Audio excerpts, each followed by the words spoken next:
সাংবাদিক ইলিয়াস হোসেন ভাই আর হচ্ছে আমেরিকার মোহাম্মদ হিমেল ভাই, ওনারা আমারে অনেক ভালোভাবে দোষ দেয়। তোমাদের সাথে ঘটে যাওয়া সত্যতা বলো, নাইলে তোমরা হুদাই কেন তোমরা ফাঁসবা? তার আশ্রয় একটা মিথ্যা 10টা মিথ্যার জন্ম দেয়। আমি চিন্তা করছি আমি মিথ্যা বলে আমি ফেসে যাবো, মামলা জড়াই যাবো। তো কখনো লুকায় থাকবে না, মির্জাপুর বলতেছে, বিশ্বাসঘাতক বলতেছে, তারাও একদিন সব সত্যটা জানবে। ইলিয়াস ভাইরা হচ্ছে ওই যে আফ্রিদি ভাইয়ের বিভিন্ন যখন জিনিস তারা বের করছে, তখন ওনারা আমারেও ওনার সাথে জড়াই ফেলতেছে।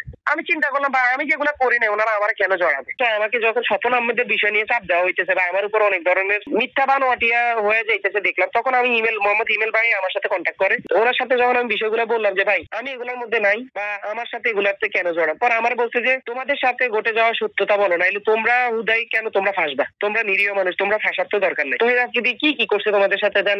আমি চিন্তা করলাম যেহেতু আমি সিআইডির আন্ডারে আছি বা সিআইডি আমার থেকে জিজ্ঞাসাবাদ করছে, যখন দেখতেছি ইলিয়াস ভাই আমারে খুব ভালোভাবে ধরছে, তখন আমি আমার সত্যতা যা যা বলার তা বলছি। আমি একটা কথা মিথ্যা কথা বলি নাই। এবং যারা বলতেছে যে না এগুলা আমি এখন সময়ের অপব্যবহার করতেছি, আমার কোনো সমস্যা নাই। এটা তো টুডে টুমোরো মানুষ জানবে। আমার জায়গা থেকে আমি ফ্রেশ থাকার পরেও কেন আমার উপরে এত ধরনের চাপ আসবে? তবুও যাক, ভাগ্যিস আমাকে উপর থেকে যখন আমাকে ধরা হয়েছে খুব ভালোভাবে, যেমন সাংবাদিক ইলিয়াস হোসেন ভাই আর হচ্ছে আমেরিকার মোহাম্মদ হিমেল ভাই, ওনারা আমারে অনেক ভালোভাবে ধরে ওনারা যখন আমার থেকে মানে সত্যতা যাচাই করার জন্য জিজ্ঞাসাবাদ করছে, তো আমি চিন্তা করলাম যে ভাই মিথ্যার আশ্রয় একটা মিথ্যা 10টা মিথ্যার জন্ম দেয়। এটা বলে যদি আমি বেঁচে থাকি ভাই, ওইটাই আমি মনে করি যে ওইটাই পারফেক্ট। আমি চিন্তা করছি আমি মিথ্যা বলে আমি ফেসে যাবো এবং আমি মিথ্যা মামলা জড়াই যাবো। তো দরকার আছে ভাই, আমি ভাই মিডিল ক্লাস ফ্যামিলির ছেলে, আমার বাপের এরকম টাকা নেই যে আমার একটা মিথ্যা মামলা পড়বে, ওই মামলার পিছনে দৌড়াবে। আমার তো অবশ্যই সত্যটা বলা দরকার, আর সত্য কখনো লুকায় থাকবে না।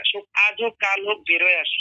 আজকে যারা আমারে মানে মির্জাপুর বলতেছে, বিশ্বাসঘাতক বলতেছে, তারাও একদিন সব সত্যটা জানবে। হয়তো আমার মুখ থেকে শুনে তাদের বিশ্বাস হয় না, আরেকজনের মুখ থেকে শুনে বিশ্বাস হবে।